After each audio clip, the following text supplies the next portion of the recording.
73. La caballería de Hanón. Norte de África, junio de 204 a.C.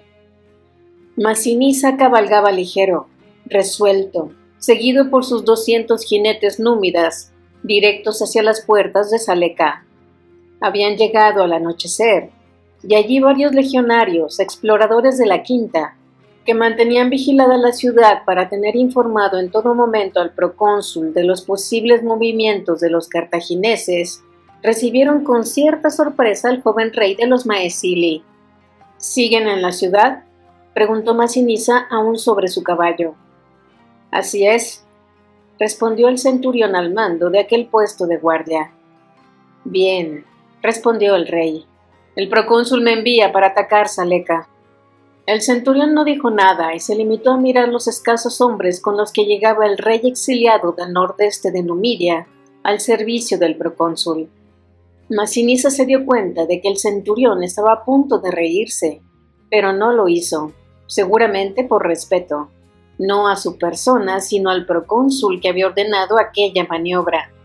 Y un oficial romano no podía hacer mofa de lo que el procónsul había ordenado, aunque pareciera absurdo. El sol ya había desaparecido y las sombras de la noche se cernían sobre Saleka. Masinisa decidió olvidarse de esos legionarios. Era evidente que el procónsul solo hacía partícipes de la complejidad de sus planes a unos pocos elegidos, y él estaba entre ellos, pero no aquellos exploradores. Si el general romano llegaba alguna vez a vencer en África, estaba claro que él volvería a ser rey. Claro que lo visto en Útica no presagiaba nada en ese sentido, pero no tenía más caminos, ni más aliados. Sifax había puesto precio a su cabeza. Apenas tenía hombres leales. Su pueblo estaba sometido y los cartagineses dependían del propio Sifax para luchar contra Roma. Solo Roma era su aliado, y Roma había enviado a aquel general, aquel procónsul. Masinisa vio que los legionarios habían encendido una hoguera. ¿No han enviado a nadie a investigar esa hoguera?, preguntó el rey númida a los romanos. El centurión negó con la cabeza. Deben de sentirse muy seguros esos cartagineses. Bien, pues la usaremos nosotros ahora. Y a una señal suya, sus 200 jinetes encendieron antorchas acercándose a la gran hoguera de los exploradores. El regimiento númida de Masinisa, con él al frente, se lanzó al galope hacia la ciudad de Saleka, ante la perpleja mirada del centurión y su pequeño grupo de legionarios. «Los van a masacrar», sentenció, aunque para entonces Masinisa ya estaba lejos. Pero hay que reconocerles el coraje. Los númidas avivaban si cabe aún más su galope sosteniendo en alto sus antorchas. A medida que se acercaban a la ciudad se desplegaron y se separaron, de modo que desde las fortificaciones de Saleka, los sorprendidos cartagineses que vigilaban el horizonte en torno a la ciudad solo acertaban a ver antorchas que avanzaban hacia ellos, en una larga formación que abarcaba casi media milla.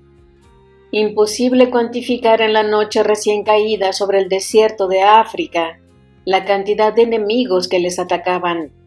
Los cartagineses se pusieron en pie de guerra y acudieron en tropel a lo alto de las no muy elevadas y poco protegidas murallas de Saleka.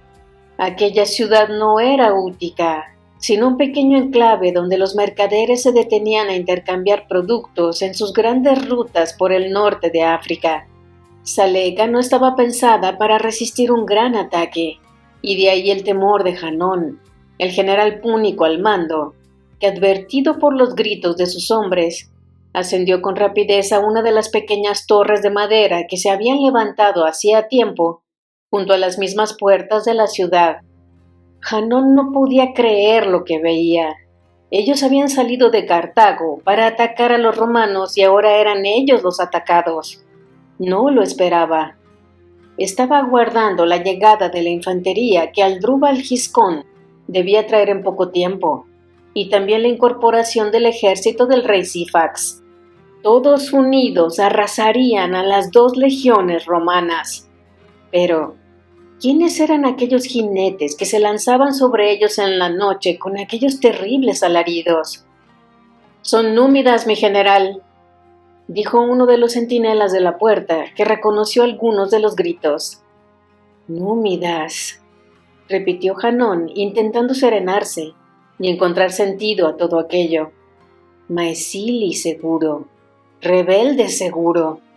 Los jinetes de Masinisa llegaban hasta las fortificaciones y arrojaban sus antorchas hacia las mismas, prendiendo las empalizadas en las que culminaban las murallas de adobe, y sobre todo, iniciando un importante incendio en las mismas puertas de la ciudad. Los cartagineses, bajo las órdenes de Hanón, se ocuparon más en extinguir los fuegos que surgían en las defensas de Saleca que en contrarrestar las jabalinas y flechas que los númidas atacantes les lanzaban tras las antorchas. Pero una vez que los incendios empezaron a remitir por los esforzados trabajos de los púnicos, Masinisa ordenó que sus hombres se replegaran. En menos de media hora de loco ímpetu y batalla, el rey rebelde del nordeste de Numidia regresaba junto al centurión que había sentenciado su muerte. Esta noche los cartagineses dormirán poco, dijo Masinisa al centurión. Nosotros, por el contrario, descansaremos. Mañana será un día de guerra. El centurión, con sudor en las manos y en la frente, replicó con cierto enfado al rey númida. ¿Y si salen a contraatacar ahora? Acabarán con todos nosotros, maldito númida. Masinisa desmontó de su caballo, se acercó al centurión, le cogió de la coraza, lo levantó 1 metro en el aire y lo arrojó contra el suelo a varios pasos de distancia. El centurión rodó como un tronco rueda por la ladera de una montaña.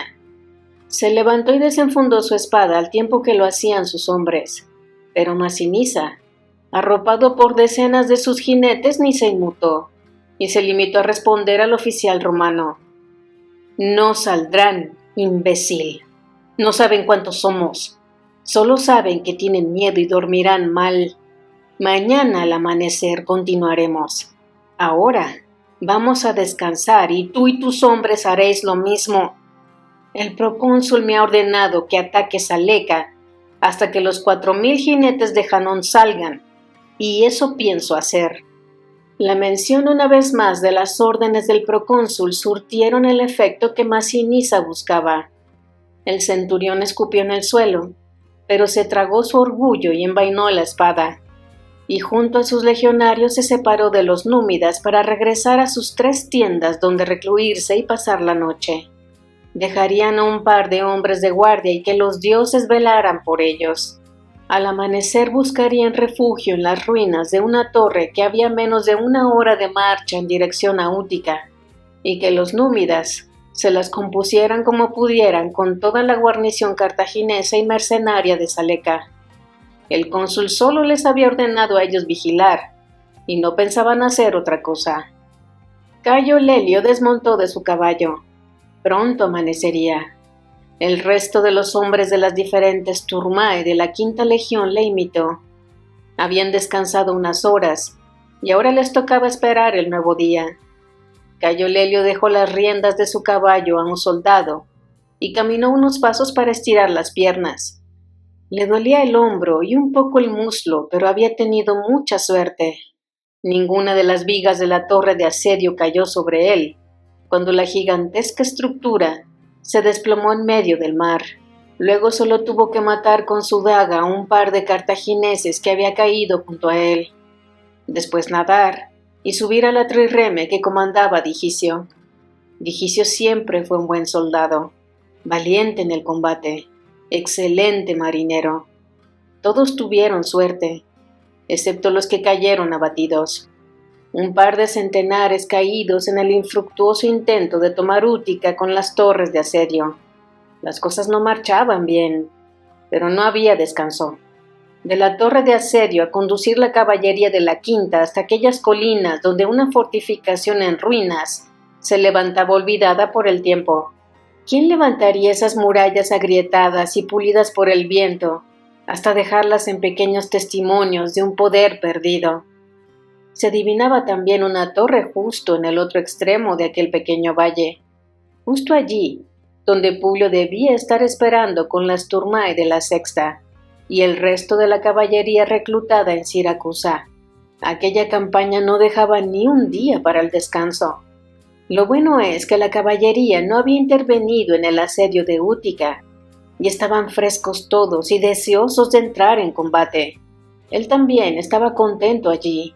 Salir del asedio y pasar directamente a comandar la caballería de la quinta le evitaba tener que regresar cada noche a su tienda y ver a Netiquerte. Podría ordenar que estuviese en otra tienda, pero Publio estaba empeñado en que la protegiera personalmente y en que aparentemente entre ellos dos, amo y esclava, todo estuviera como si la traición de la egipcia nunca se hubiera descubierto. Has de cuidar de esa esclava como de mí mismo, ¿me entiendes, Lelio? Eso había dicho Publio. Así que la mantenía en su tienda vigilada por 2 esclavos de su confianza. Eso, claro, hacía inevitable tener que verla si regresaba a su tienda. No, allí en medio de aquel valle, entre ruinas olvidadas, estaba mejor, esperando el amanecer, a punto de entrar en combate de nuevo. Seguramente esta sería su última campaña. Lelio olía la muerte, la presentía cercana. Estaban en territorio enemigo, no como en Hispania, que a fin de cuentas era territorio enemigo tanto para romanos como para cartagineses, pero no allí. Allí ellos, los romanos, eran los que todos querían ver muertos, cartagineses, númidas y todos los pueblos del norte de África. Nadie quería que el poder de Roma llegara hasta sus costas, y todos se aliaban contra ellos, y ellos eran pocos. Pocos. Cayo Lelio, tribuno y jefe de la caballería romana de las legiones malditas, enfundó el casco. El alba estaba despuntando. Pronto sería hora de combatir. Publio se abrigó con el paludamentum. Eran extrañamente frías las noches pese a estar en medio del verano, y un viento proveniente del interior agudizaba la sensación de frío. Apenas había una tímida luna creciente, pero era suficiente para proyectar una alargada sombra bajo la que había encontrado refugio del viento. Era la silueta de la torre fortificada que Agatocles, tirano de Siracusa, ordenara levantar en ese lugar para tener una posición protegida en sus incursiones por África. Agatocles. Publio miró hacia arriba. No era mucho lo que quedaba de aquella torre, pero era testimonio de que lo que él mismo estaba ahora intentando era una buena idea. Agatocles, un pobre miserable de Siracusa que con habilidad y astucia ascendió en la escala social, primero casándose con una rica viuda, para terminar controlando gran parte del comercio de la metrópoli griega, y desde ese poder lanzar diatribas contra la nobleza dominante, contra la que desencadenó un golpe de estado, apoyado por el pueblo hasta convertirse en el amo y señor de Siracusa. Publio pasó la palma de su mano desnuda por las piedras de la base de aquella torre. Agatocles, que consiguió casarse con una hijastra de Ptolomeo I Sóter, general que fuera de Alejandro Magno reconvertido en rey de Egipto. Agatocles, que en medio de su reinado consiguió casar a su propia hija con el audaz Pirro, rey del Épiro. Tal fue el poder de Agatocles, soberano de Siracusa, que bajo su reinado el imperio de Cartago tembló. Agatocles dominaba Siracusa y desde allí toda Sicilia, y desde Sicilia todos los mares del Mediterráneo occidental, gracias a una compleja trama de alianzas con las ciudades costeras griegas. El enfrentamiento con Cartago era inevitable, y el choque fue descomunal. Al final los cartagineses, tras varios años de guerra despiadada, acorralaron a Agatocles en Siracusa y la suerte parecía estar echada. Fue entonces cuando la auténtica genialidad de aquel tirano de Siracusa quedó patente. Asediado por los cartagineses en Sicilia, en lugar de defender su propio territorio, embarcó un pequeño pero bien adiestrado ejército en una flota, cruzó el mar y desembarcó las tropas en África, cerca de Cartago. Los cartagineses, que gracias a su poder y dominio centenario en la región carecían de enemigos próximos a sus tierras, se vieron sorprendidos. Agatocles inició una rápida serie de incursiones salvajes y terroríficas por toda África, que obligaron a los cartagineses a replegarse de Sicilia y traer sus ejércitos y flotas de regreso a África, para finalmente verse obligados a pactar una paz con el propio Agatocles, que se aseguró así el dominio de toda Sicilia durante casi 20 años más ininterrumpidos. Publio admiraba aquellas piedras. Eran obra de un genio. La idea, pues, de su propio padre y de su tío, Publio Igneo Escipión, de llevar la guerra a África, no era tan nueva. Era solo que Roma ya lo intentó una vez en el pasado con Régulo y salió mal, pues los cartagineses, que habían aprendido de su error pasado, habían conformado nuevas alianzas para asegurarse una defensa de su propio territorio en caso de invasión. En aquella nueva ocasión, Cartago recurrió al espartano Jantipo, quien, con su destreza militar, masacró las legiones de Régulo. Roma nunca más volvió a intentar nada en África, pues para cuando debía desembarcarse en Pronio con varias legiones, Aníbal emergió en el norte de Italia, y sus tropas fueron reclamadas por el Senado romano para apoyar a las legiones del norte. Nunca más se volvió a intentar la invasión de África, hasta ahora, hasta ese momento. Pero si a Agatocles le salió bien el plan, ¿por qué no a ellos? Quizá porque ahora los cartagineses tenían a Sífax, como antes tuvieron a Jantipo. Quizá porque, si todo les fallaba, recurrirían a Aníbal. Publio había dormido mal. El desastre de Útica pesaba sobre su ánimo, en particular los más de 200 hombres perdidos. No tenía tantos legionarios como para permitirse errores como aquel. Además, entre las tropas estaba esparciéndose el mal de la desesperanza. Muchos oficiales a sus espaldas hablaban de que si las legiones quinta y sexta no habían conseguido que cayera la segunda ciudadela de Locri, mucho menos fortificada, ¿cómo iban ahora a conseguir que Útica sucumbiera a sus armas? La primera ciudadela de Locri fue tomada gracias a la traición de parte de sus ciudadanos, pero con Útica esto era del todo imposible. Útica era un firme y leal aliado de Cartago desde hacía decenios, y la propia Cartago no tardaría en enviar refuerzos.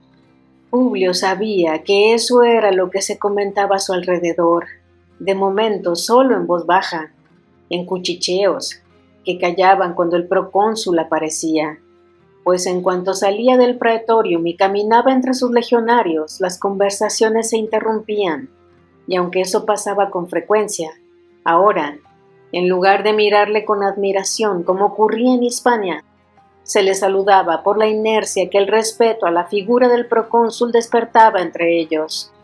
Al menos eso habían conseguido, que los legionarios respetaran a un procónsul. Pero ¿por cuánto tiempo? ¿Cuántos muertos más tolerarían las legiones malditas a los pies de las impenetrables murallas de Útica? Publio Cornelio Escipión salió de entre las sombras. Su rostro serio, adusto, de facciones marcadas, con una piel ya algo ajada para sus 31 años, era visible no ya por la luna, sino por los primeros reflejos del alba que emergía en el horizonte del desierto. Se había escuchado ruido de cascos de caballos al galope. El procónsul miró hacia su espalda, por encima del hombro. 1500 jinetes montaron en sus caballos con tan solo esa mirada. Las bestias piafaban y algunas nerviosas empezaron a relinchar. El procónsul miró entonces hacia el frente. Se distinguían las sombras del Helio y las Turmae de la quinta. Necesitaba una victoria, y esa victoria la necesitaba ya. «Mi caballo», dijo sin elevar el tono de voz, y un lictor le acercó las riendas de un precioso corcel negro. «Que se preparen los hombres. Atacaremos a mi señal y que los dioses nos protejan». Los 12 lictores montaron en sus propios caballos. Iban a entrar en combate. No era frecuente que un cónsul tomara posiciones en la primera línea. pero tampoco era frecuente invadir África. Hanón vigilaba sin descanso patrullando con sus oficiales desde la madrugada por las fortificaciones de Saleka. Quería ver si el que había atacado a la caballería púnica y númida de Cartago seguía allí, frente a la ciudad. La luz del sol, aún oculto tras las dunas del desierto, certificó sus presagios. Ante ellos se veía un par de cientos de jinetes númidas rebeldes y un líder a su mando. ¿Es Masinisa?, preguntó Hanón a uno de los oficiales númidas al servicio de Cartago. El oficial llevaba unas brillantes pieles de león a modo de capa, 2 largas jabalinas cruzadas a su espalda y un escudo ligero de cuero grueso y seco atado a su antebrazo izquierdo. El númida examinó la figura del joven rey de los Maesili mientras éste levantaba su espada en señal de desafío. El oficial escuchó cómo Masinisa gritaba unas palabras al aire, henchidas de odio y fuerza. «Es Masinisa, sí», concluyó. «¿Qué ha dicho?», inquirió Hanón. El oficial númida respondió al general cartaginés sin dejar de mirar a Masinisa. «Ha dicho que hoy morirán todos los númidas que no saben reconocer a su auténtico rey y todos los cartagineses que les ayudan». Hanón lanzó una sonora carcajada a la que se unió el resto de los oficiales cartagineses. El oficial númida, no obstante, permaneció en silencio. «¿Y eso nos lo dice con solo 200 jinetes a su mando?», Hanón preguntaba, aún entre risas. «¿Cuál es tu nombre, númida?». El oficial le miró entonces. «Búcar, mi general. Mi nombre es Búcar».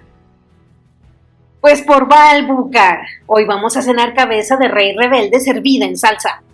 Y todos los oficiales cartagineses volvieron a reír. «Sacamos a toda la caballería, mis 4000 jinetes salen de casa. Que las mujeres de Saleka estén dispuestas para nosotros al atardecer». Búcar esbozó una pequeña sonrisa con cierto esfuerzo. Pensó en decir que las órdenes de Cartago y Numidia eran que la caballería debía esperar a la llegada del grueso de los ejércitos al mando de Giscón y Sífax. Pensó en decir que Masinisa era experto en sobrevivir a cacerías como aquella. Pensó en decir que él mismo, Búcar, siguiendo las instrucciones del rey Sífax, ya había salido a la casa de Masinisa en más de una ocasión, y que incluso llegaron a dar por muerto al maldito rebelde de los Maesili, pero que una vez más estaba allí. Pero Búcar no dijo nada, porque no había nadie con quien hablar ya. En unos segundos, Hanón había descendido de las fortificaciones y, montado sobre su caballo blanco, cruzaba ya las puertas con sus oficiales púnicos. Búcar no tenía prisa. Que los cartagineses vayan en vanguardia. Él, con sus jinetes númidas, cabalgaría tras ellos. Búcar hacía tiempo que había dejado de ambicionar la gloria. Últimamente, se concentraba en su supervivencia. Masinisa vio salir a la caballería púnica de la fortaleza de Saleka. «Vienen al galope, mi rey», dijo uno de sus leales jinetes con una mezcla de nervios y ansia. «Pues al galope lo recibiremos», respondió Masinisa, y golpeando con todas las fuerzas de sus talones en los costados de su caballo, inició una carga contra la caballería cartaginesa, que al estar aún saliendo de la ciudad por la estrecha puerta, no había tenido tiempo material para posicionarse en una larga línea de combate. «¡Por Numidia! ¡Por los Maesili!». Sus guerreros, enfervorizados por los gritos de guerra de su joven rey, le imitaron, y todos a una, como una avalancha de nieve en una montaña rocosa, cayeron sobre los caballeros púnicos, mientras seguían saliendo por las puertas de la ciudad. Los cartagineses en el exterior de las murallas eran ya más de 500, frente a los tan solo 200 jinetes de Masinisa, pero se vieron sorprendidos por la rapidez del ataque de los Maesili y también por su violento empuje, que hizo que muchos guerreros púnicos hicieran retroceder a sus caballos hasta refugiarse bajo las fortificaciones de la ciudad. Masinisa se dirigió a por el general de sus enemigos, pero Hanón reculó con su caballo y una decena de jóvenes jinetes púnicos salió a cortar el paso del joven rey de los Maesili. Masinisa se sintió contrariado y con golpes certeros abatió a 1, 2, 3 jinetes, antes de que nadie tuviera oportunidad para responder con un golpe. Al fin, uno de los cartagineses blandió su espada con cierta agilidad y la hizo chocar contra el escudo del rey númida. Fue lo último que hizo, pues uno de los Maesili que acudían en ayuda de su señor clavó al osado cartaginés una jabalina que le atravesó de parte a parte, entre el corazón y los pulmones. El cartaginés se atragantó entre los borbotones de su propia sangre y con los ojos bien abiertos, mirando a un cielo que para él quedaba ya vacío, cayó de su caballo para ser pisoteado por los animales de los unos y los otros, enfrascados en una batalla sin cuartel a las puertas mismas de Saleka. Pronto el empuje de los Maesili dejó de ser suficiente para abatir a sus enemigos, pues estos, a los gritos de su general, continuaban saliendo a decenas por las puertas de la ciudad. En poco tiempo ya había más de 700 jinetes púnicos y varios grupos se alejaban del centro de la lucha, para, rodeando a guerreros y bestias entretenidos en su mortal disputa, intentar alcanzar a los Maesili por la retaguardia y así transformar lo que se había iniciado a modo de victoria para ellos en su exterminio colectivo y sistemático, a manos de las espadas púnicas que clamaban venganza por sus compañeros caídos en los primeros compases de aquella batalla. Masinisa repartía mandobles a ambos lados de su montura, pero ni los golpes que lanzaba contra sus enemigos, ni los que frenaba o evitaba con rápidos movimientos sobre su caballo, le impedían mirar de reojo a todos lados para no perder ni la orientación ni el sentido de lo que estaba ocurriendo en el conjunto del enfrentamiento. Pronto comprendió la maniobra que Hanón estaba realizando, así que igual de súbito que inició el ataque, aulló con todas sus fuerzas palabras en su lengua que todos sus guerreros comprendieron al instante. En un segundo los Maesili sobrevivientes, unos 180, daban media vuelta a sus caballos, lanzaban una andanada de jabalinas mientras las bestias giraban, y al momento las azuzaban para empezar a galopar en dirección opuesta a la ciudad. Los cartagineses vieron cómo se replegaban los Maesili a gran velocidad, alejándose a toda prisa. Tras ellos dejaban una 50 de jóvenes jinetes púnicos, demasiado bisoños y mal entrenados, muertos, atravesados por espadas y jabalinas de los rebeldes Maesili. Hanón miró a su alrededor con rabia y odio. Entre los muertos aquella mañana había varios caballeros, hijos de importantes nobles de Cartago, que se habían apuntado para lo que todos pensaron que iba a ser una campaña fácil de aniquilamiento de las legiones romanas, como antaño hiciera Jantipo con Régulo y los suyos, toda vez que juntados los ejércitos de Giscón y Sífax triplicarían en número a los malditos romanos. Hanón consideró por un instante que había infravalorado la capacidad destructiva de aquellos pocos rebeldes Maesili, pero tenía claro que lo único que podía borrar aquel episodio y suprimir las duras críticas de los gobernantes de Cartago a lo que allí acababa de ocurrir era el exterminio completo de aquellos Maesili. Hanón miró a su espalda y comprobó que sus 2000 jinetes estaban ya en el exterior de la ciudad y dispuestos para emprender la persecución, mientras que las tropas de Maesili de Búcar estaban empezando a incorporarse al resto de la formación. ¡Al ataque por Val y Tanit!, exclamó el general cartaginés. ¡Que no quede ni uno vivo! ¡Muerte a todos los Maesili rebeldes! ¡Muerte a los amigos de Roma! El centurión romano del puesto de guardia había visto el ataque inicial de Masinisa y la retirada que emprendía a toda velocidad en dirección hacia donde ellos mismos se encontraban. ¡Malditos sean por todos los dioses!, Gritó y ordenó a todos sus hombres que se desperdigaran y que se perdieran por entre las grandes dunas que se levantaban a unos centenares de pasos. ¡Escondeos y que los dioses os protejan! Los 20 legionarios del puesto de guardia se escondieron justo a tiempo de hacer desaparecer sus siluetas entre las dunas, escuchando cómo las bestias de los Maesili pasaban cerca de ellos a galope tendido en una huida que pronto debería acabar en masacre y muerte. Publio Cornelio Escipión alzó su brazo derecho. Los decuriones de todas las turmae estaban atentos a su brazo en alto. Los bucinatores y los tubicines, legionarios encargados de hacer sonar las tubas con las que transmitir la orden de ataque a las turmae, de la otra vertiente de aquel valle, donde se encontraba el tribuno Cayo Lelio, inspiraron para tener sus pulmones henchidos y dispuestos para hacer funcionar sus instrumentos. El ruido de los cascos de caballo sobre la tierra prieta del centro del valle, que se había oído lejano, se había transformado ya en un atronador eco de decenas, centenares de jinetes al galope.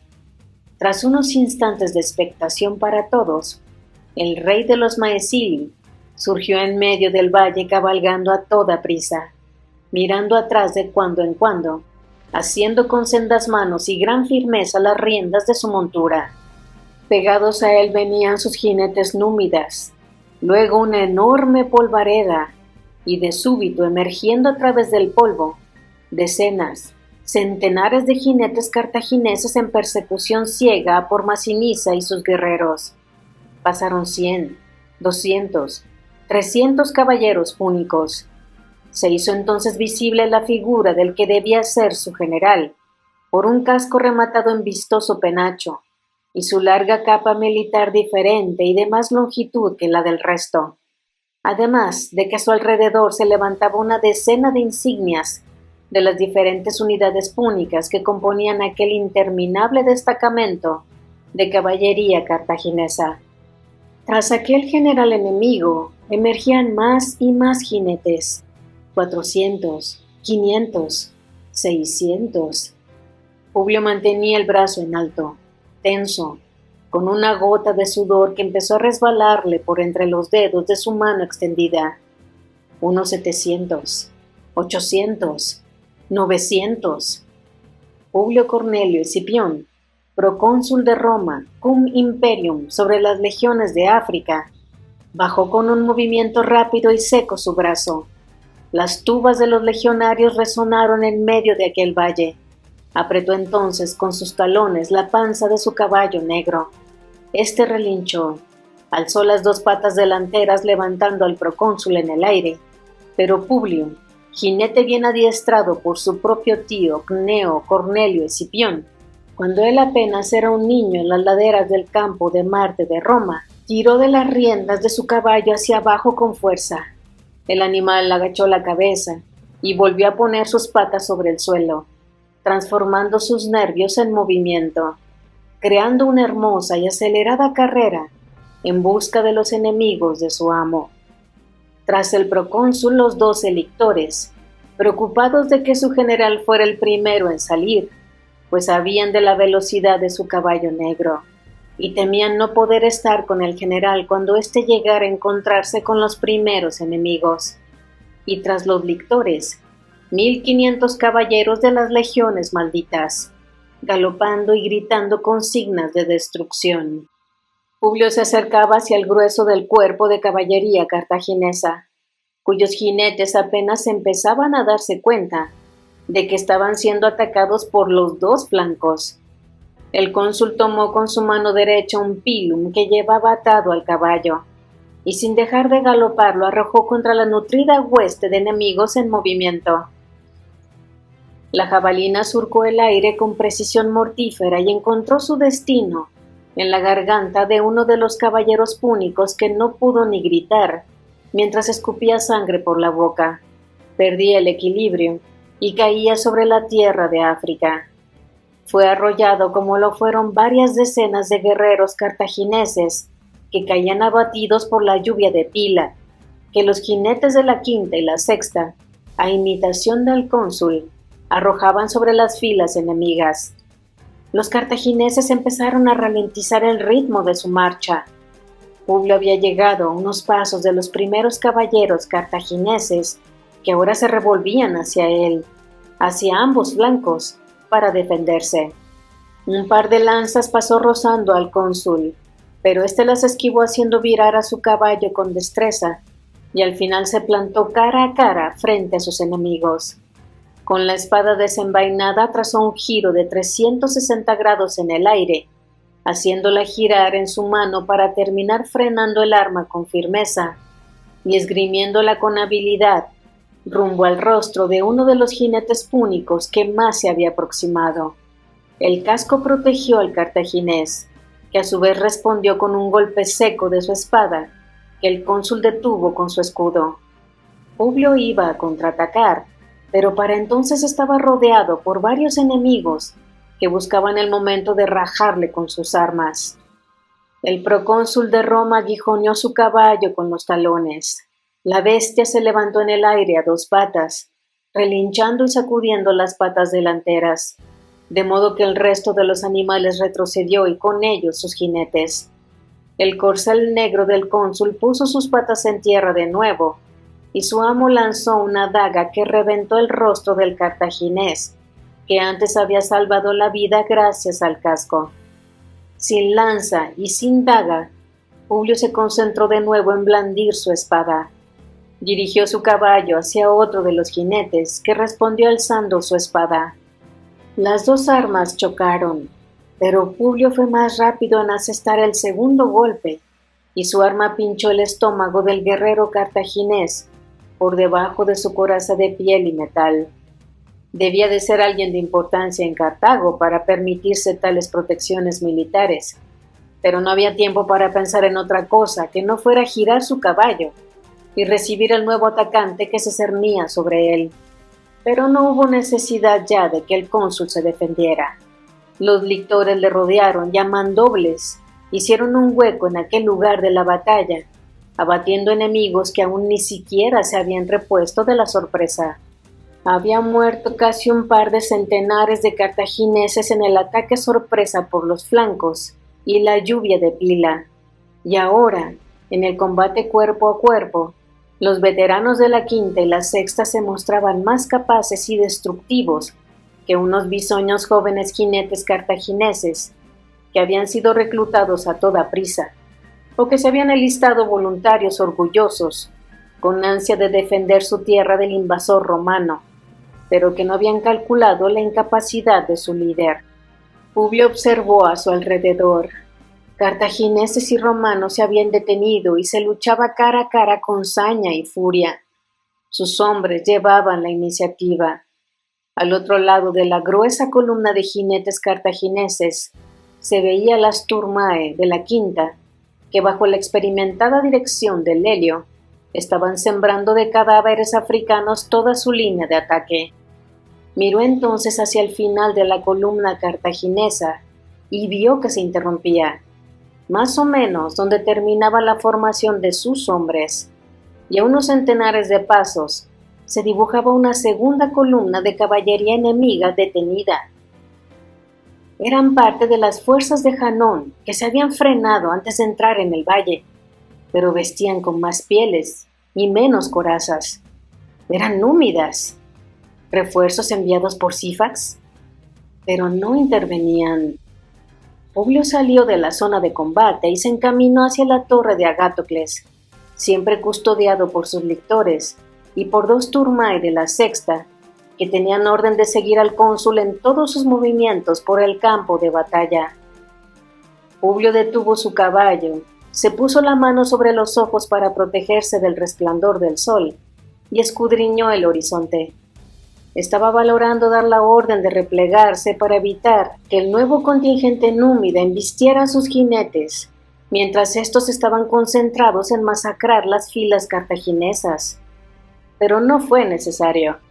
Los númidas daban la vuelta y emprendían la huida. Abandonaban a los cartagineses a su suerte. El cónsul se dirigió a los dos decuriones de las turmae que le seguían. Que una turma vaya a la entrada del valle y que confirme la retirada de los númidas. Y si cambian de idea y regresan hacia el valle, informadme, enseguida. Uno de los dos decuriones partió hacia la boca del valle, seguido de 30 jinetes.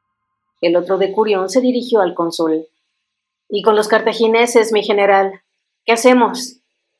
Publio Cornelio Escipión miró hacia el centro del valle donde tenía lugar aquella cruenta batalla. «Matadlos, a todos», replicó el cónsul sin alzar la voz. «Que no quede ni uno. Luego nos ocuparemos de los númidas». Masinisa frenó el alocado galopar de su caballo en cuanto los romanos se lanzaron sobre los cartagineses. Sus hombres pensaron que permanecerían allí durante el combate, pues habían cumplido a la perfección la misión que se les había encomendado: atraer hasta aquel valle a la caballería cartaginesa. Pero el joven rey de los Maesili estaba ávido por dejar patente su valía ante los ojos del cónsul, de modo que sin mirar a sus hombres, golpeó el costado de su animal con violencia, y éste respondió con una carrera rápida en dirección al centro de la batalla. Sus leales no lo dudaron, y pese al cansancio siguieron a su jefe hacia el fragor de la sangre y horror, donde combatían los cartagineses. Masinisa se adentró en las mismas entrañas de la formación púnica. No le interesaba abatir enemigos, apenas si blandía su espada, sino que buscaba, en el corazón de la formación cartaginesa, el penacho del casco del general en jefe de aquella caballería. Los cartagineses, ocupados en defenderse del empuje romano de ambos flancos, no esperaban que los jinetes maesili perseguidos se revolvieran y retornaran hacia ellos para atacarles, de modo que, ayudado por la sorpresa y la distracción de los cartagineses, en apenas un minuto, y con la poca oposición de unos pocos jinetes púnicos, Masinisa se encontró en el círculo que rodeaba al general Hanón. El rey de los Maesili lo vio dando gritos, enronqueciendo al intentar poner orden en una lucha que tenía perdida. Masinisa atajó con su espada una jabalina que le apuntaba al pecho. La partió, se revolvió y con una descomunal potencia paseó su espada por el cuello de su atacante, que con la garganta abierta se derrumbó como un saco a los pies de su caballo. La bestia, sin control, como otras muchas de las que habían quedado sin amo, emprendió una carrera nerviosa buscando una salida en medio de todo aquel círculo de aullidos, dolor y miedo.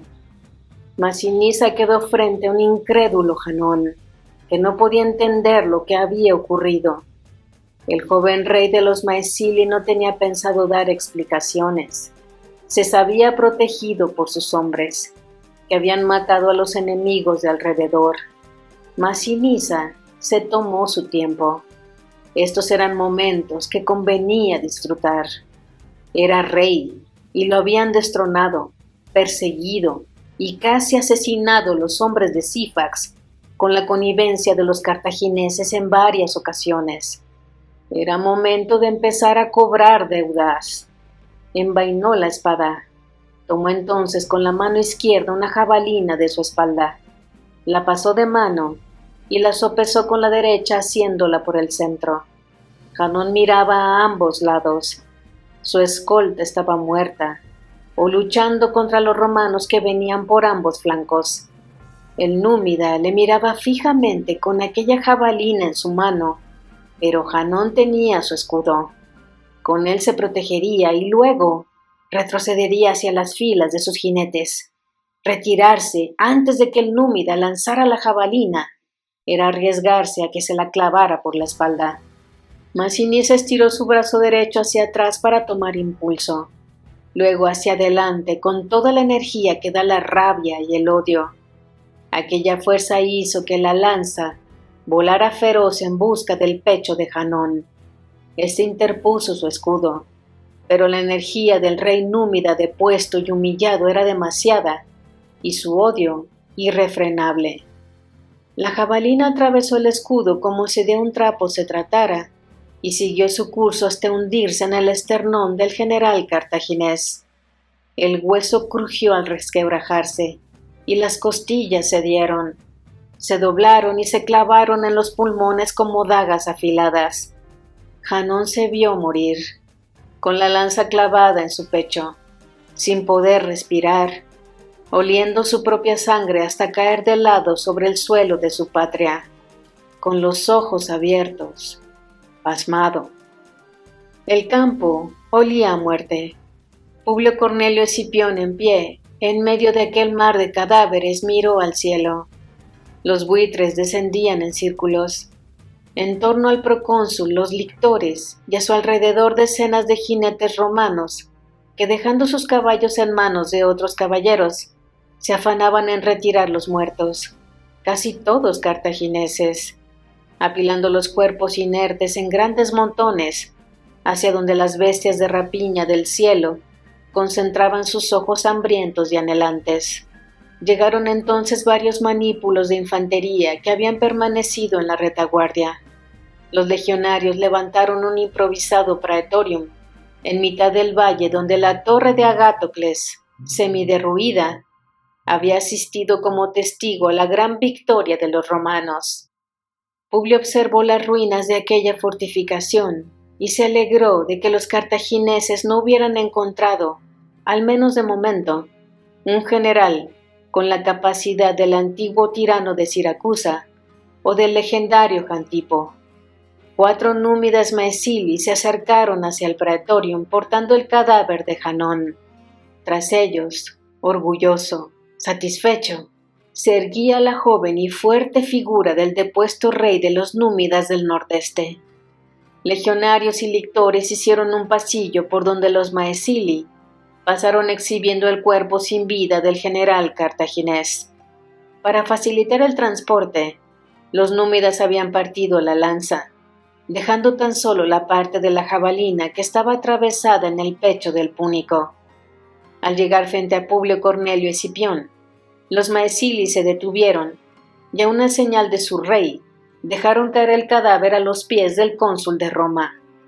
Aquí tiene el procónsul de Roma el cuerpo de su general enemigo, dijo Masinisa, pero conteniendo su vanidad, hablando como el soldado que ha cumplido fielmente una orden. ¿Cuál es nuestra siguiente misión, mi general? Publio le miró sin preocuparse por ocultar su admiración. Con que Masinisa y sus pocos jinetes hubieran conseguido atraer a la caballería cartaginesa al valle para caer en la emboscada, habría sido más que suficiente. Traer al general cartaginés muerto era mucho más de lo que se podía esperar de un pequeño regimiento de jinetes númidas exiliados. ¿Esa lanza es tuya?, preguntó el cónsul señalando la punta de hierro que asomaba por la espalda del general abatido. Así es, mi general. Publio asintió un par de veces antes de volver a hablar. Luego, al hacerlo, se dirigió no solo a Masinisa, sino a los lictores, a los legionarios y a Cayo Lelio, que cabalgando, acababa de llegar desde el otro extremo del valle flanqueado por varios jinetes de su turma y de confianza. Que todos sepan que los dioses nos han bendecido con una gran victoria, empezó el cónsul, y que se escriba en los anales de Roma que la lanza del joven rey Masinisa, rey de los maesili, fue la que atravesó el corazón de nuestro general enemigo. Entonces miró a Masinisa. Joven rey, tienes mi reconocimiento y mi respeto, y tendrás torques y faleras que recuerden a todos los que te vean que serviste bien a las legiones de Roma. Aunque por encima de eso, tendrás una corona de rey que yo mismo pondré sobre tu cabeza cuando Cartago capitule a fin ante mi ejército. Masinisa se inclinó levemente, lo justo para reconocer el aprecio del procónsul de Roma, y no más de lo que resultaría indigno de alguien que aspira a ser rey de toda una nación. A continuación, el procónsul se volvió hacia Lelio. que una vez que había desmontado de su caballo se había acercado para admirar el cadáver del general cartaginés, muerto por los Maesili. Y que se escriba también que esta victoria fue fraguada gracias también a la disciplina de las Turmae de la Quinta Legión, al mando de Cayo Lelio, tribuno, almirante y jefe de mi caballería. Que Júpiter y Marte y el resto de los dioses, Lelio, te preserven junto a mí por mucho tiempo. Cayo Lelio apretó los labios y asintió una sola vez sin dejar de mirar el cadáver de Janón. Eran palabras hermosas las que le dedicaba Publio, palabras que hacía tiempo que no escuchaba y que ya ni siquiera esperaba, palabras que le devolvieron de nuevo un poco de alegría por vivir, por estar allí y por conseguir una victoria. Palabras, en suma, que lo alejaron de su agobiante y perturbador sentimiento de culpa y decepción por el episodio de la traición de su esclava Netiquerti. Volvía a ser útil para Publio. Alejado de esclavas y vino, volvía a tener valor para Publio. Si no hubiera estado rodeado de tantos legionarios, habría llorado allí mismo. Publio se percató de la emoción que embargaba a Lelio, y hábil, entabló rápidamente conversación con sus oficiales con relación a las nuevas acciones que debían ejecutarse sin falta. Empezó dirigiéndose a Masinisa. Bien, joven rey de los Maesili, me has pedido una nueva misión y la tendrás ahora mismo. Estamos en guerra y en territorio enemigo, y eso no deja mucho tiempo para la celebración o el descanso. Varios centenares de jinetes númidas, Maesili sin duda, hombres de Sífax, y algunos caballeros cartagineses han escapado a la emboscada. Tu misión será dirigir la persecución de los restos de la caballería enemiga hasta matarlos a todos, o hasta hacer que se desperdiguen por los confines de la frontera entre los dominios de Cartago y Numidia. Te llevarás a tus hombres y la caballería de mis voluntarios, y parte de las Turmae de la Sexta Legión. Te pongo al mando porque has mostrado tu valía, porque conoces el terreno mejor que nadie, y porque confío en tu lealtad. Al cabo de 7 días, deberás presentarte junto con la caballería que te adjudico de nuevo al pie de las murallas de Útica. Masinisa no preguntó ni se quedó a escuchar qué otras órdenes recibía el resto de los oficiales. Saludó al cónsul y partió raudo con sus 4 jinetes. El procónsul estaba contento y tenía una misión que cumplir. Había entrado de pleno en el servicio del ejército de Roma. Ya no cabía marcha atrás alguna. El camino hacia su victoria, hacia el inicio de su reinado en Numidia, pasaba por conseguir la victoria de los romanos, a cambio del riesgo que suponía ligar su futuro al de Escipión. El romano le prometía no ya recuperar su antiguo territorio, sino ser rey de toda Numidia. Su destino y el de aquel procónsul, para bien o para mal, estaban unidos para siempre por la sangre cartaginesa derramada en aquel valle y que fluía humillada por los barrancos en busca del mar. Publio y Cayo Lelio se quedaron mirando al joven rey de los Maesili mientras éste se alejaba veloz para reunir a sus hombres y a los jinetes de la Sexta Legión. Lelio fue el primero en hablar. Por Hércules que ese númida ha luchado con valor. Al final resultará ser un valioso aliado. Lástima que disponga de tan pocos hombres. Lástima, sí, corroboró Publio. Pero su conocimiento del terreno es ya en sí mismo un arma, y debemos utilizarla siempre que nos sea útil, como ahora. Lelio asintió. Estaba cansado. Había matado a 6 o 7 cartagineses aquella mañana. Tenía sangre en la coraza, en los antebrazos y en la espada envainada que goteaba salpicando sus sandalias enrojecidas de pisar cadáveres. Publio presentaba una estampa similar, solo que llevaba las manos limpias, pulcras, después de que unos esclavos le trajeran una vasinilla con agua con la que lavarse. El cónsul se limitó a hundir sus manos en el agua fresca. No quería perder más tiempo en su higiene personal. Había asuntos más importantes que debatir. Lelio miraba alrededor. Las pilas de cadáveres cartaginesas eran cada vez mayores, así como las de espadas, lanzas y otras armas arrebatadas a los muertos, que los legionarios acumulaban en un gran montículo en el centro del valle. «Esta ha sido una gran victoria», dijo el tribuno. «Sí, los dioses han estado con nosotros», respondió Publio. «Es una pena que se olviden de ayudarnos en las murallas de Útica». Y suspiró antes de continuar. «No tiene sentido que seamos capaces de masacrar un ejército entero de caballería enemiga y que nuestra presencia en África se quede en una larga serie de ataques fracasados en el asedio de Útica». Publio había empezado hablando a Lelio, pero luego su mirada se perdió entre la multitud de pilas de cadáveres enemigos que se levantaban por todo el valle. Lelio comprendió que más que hablarle a él, Publio estaba pensando en voz alta. «Hemos perdido 2 centenares de legionarios en Útica», continuaba el procónsul.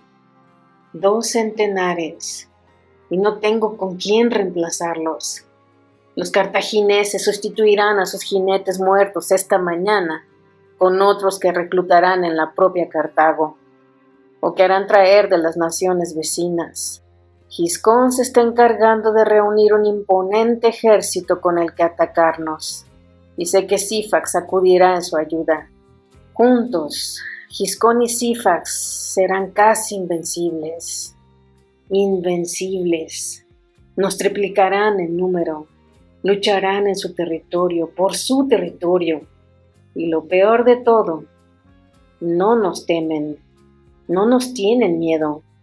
Esta derrota, la muerte de su general, Janón, ¿les dará algo en qué pensar?», replicó Lelio con tiento, pues sabía que interrumpía los pensamientos de su amigo, de su general, de su procónsul. Publio volvió a mirarle a la cara. «Eso es cierto. Ahora tienen algo en lo que pensar, pero no es suficiente». Y cayó en seco.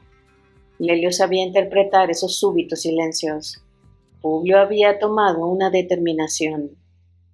«¿Sabes lo que haremos?», preguntó el procónsul. Lelio negó despacio con la cabeza.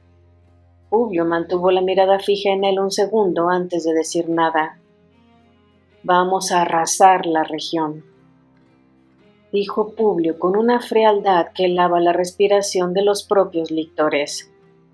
«Todo, Lelio. Lo vamos a arrasar, todo. Todo lo que se levante entre Saleca y Útica. No ha de quedar nada. Saqueo y destrucción. No nos tienen miedo. Se atreven a perseguir a nuestros aliados con avanzadillas de caballería sin reunir sus fuerzas. Nos menosprecian. Eso va a cambiar, Lelio. Todo. Lo quiero todo arrasado. Cogerás a la 5ª Legión. No, mejor a la 6ª. Llevan el ansia de saquear, matar y destruir en la sangre. Estuvieron años haciéndolo en Sicilia. Ahora podrán hacerlo nuevamente, pero bajo tus órdenes, con disciplina, ciudad a ciudad, pueblo a pueblo, cada granja, cada cobertizo, cada campo de labor. Todo». Publio posó su mano derecha sobre el hombro de Lelio mientras le hablaba, como había hecho en la tienda del tribuno cuando le visitó tras su caída de la torre de asedio en el mar. «Quiero que reúnas el mayor botín posible. Necesitamos grano y ganado, aceite, todos los víveres que se pueden reunir, para nosotros y para enviar a Roma. Y coge todo el oro, plata y piedras preciosas que guarden en Saleca. Sus puertas están incendiadas y no tienen defensores. Cógelo todo y al que se oponga, que lo maten. No, mejor, que lo torturen y luego lo maten. Crucifica a todos los que se levanten contra la 6ª Legión. Nos llaman las legiones malditas y se ríen de nosotros. Llevan razón en una cosa, Lelio. Tengo el mando de unas legiones malditas, pero vamos a cambiar el motivo de ese sobrenombre. Los cartagineses han de saber que estas legiones no son malditas ya por su destierro del pasado, sino por su crueldad, por su efectividad en la lucha, por el dolor y la muerte y el sufrimiento que extienden a su paso. Quiero que hagas que los senadores de Cartago se reúnan en unos días y al saber de tu ataque tiemblen y nos tengan miedo. Si quieren venir contra nosotros, que reúnan todas sus fuerzas. Veremos entonces quién es el más fuerte. ¿Podrás hacerlo, Lelio? ¿Crees que podrás hacerlo? Por Hércules, cuenta con ello, mi general, respondió Lelio, encendido por las palabras de Publio y por la confianza que el general depositaba en él. El cónsul apretó sus dedos contra el hombro de su tribuno. Al final, siempre he de contar contigo, dijo Publio y sonrió. Lelio asintió intentando ocultar cierta emoción. Ahora bebamos un trago antes de que te marches, añadió Publio. Los mismos esclavos que habían traído la vasinilla con agua limpia sacaron rápidamente unas copas y una ánfora de vino de la improvisada tienda del Praetorium. Y allí, bajo las insignias de las legiones malditas, Cayo Lelio y Publio Cornelio Escipión bebieron en un silencio especial que solo ellos podían interpretar.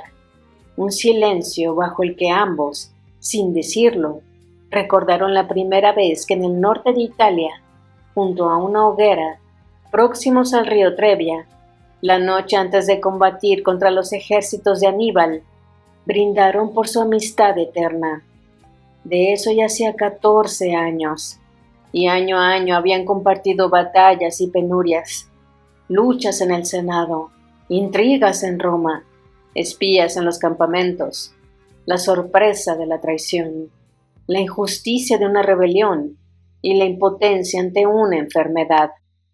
Cuando al cabo de unos minutos Lelio partió para cumplir con su misión, Publio se quedó con cierto sabor amargo. Acababa de ordenar la muerte y destrucción de decenas de pequeños pueblos, de campesinos, de tierras de labranza, el pillaje del ganado y el saqueo de las riquezas de toda la región. Sacudió la cabeza y escupió en el suelo. Aníbal llevaba 14 años usando aquella estrategia en Italia. Ya era hora de que los cartagineses sintieran en su propia piel el áspero látigo de la guerra. Ahora él debía regresar a Útica. Tenía una ciudad que conquistar. Necesitaba el control de esa población y sus murallas, pues esos mismos muros que ahora le impedían terminar con éxito su asedio, debían ser los muros que les protegerían del ataque de Giscón y Sífax. Sin la caída de Útica, el paso de las legiones malditas por África sería un nuevo fracaso romano para añadir al desastre de Régulo y sus hombres. Publio recordó entonces las palabras del poeta Nevio, el mismo por el que Plauto había intercedido en Siracusa, y que ahora debía de pudrirse en las cárceles de Roma por criticar a los metelos en especial y a los patricios en general, el mismo el que había prometido ayudar si regresaba vivo de África. Eran las palabras en las que Nevio hacía referencia a la épica muerte de Régulo y sus legiones. Sesece ei perire, ma volunt ibidem quam cum stupro redire ad suos populares. Prefieren morir en su puesto antes que regresar cubiertos de deshonra ante sus conciudadanos. Si no quería ser solo un recuerdo de poetas caídos en desgracia, Útica debía ser conquistada.